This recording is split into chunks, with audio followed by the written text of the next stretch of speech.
So Jeff, how was your experience with Airguard over the years? Well, we've had the seat brakes for a couple of years now, and it's a tool that's allowed us to get to know our drill better.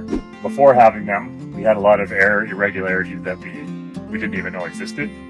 Adding this on, it allowed to lower our air speeds significantly, quite a bit below what the manufacturer even recommends as the minimum. It's the best tool out there to get our seat built. Originally, we had some aftermarket towers on this drill. We ended up actually switching towers because the seat brakes allowed it to see that there was actually subtle differences in the towers, made a big difference in air. The brake itself allowed us to see it, to have like a lot more clarity on what was going on in our primaries. So, I mean, this is a 40-foot drill. As the drill gets bigger, of course, there's going to be a lot more variables in the airflow. It depends on who was cutting the lines, how they're laying on the frame, how long they are.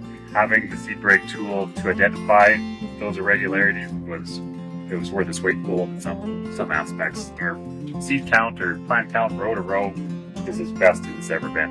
Installation-wise, we did it ourselves. Super easy. Customer support did great. I mean, if we had any questions, it was a text away, phone call away. It didn't matter. Pretty sure I sent some texts really late at night and got a response right away, so it's been great that way. Pretty maintenance free, keep it clean. They work at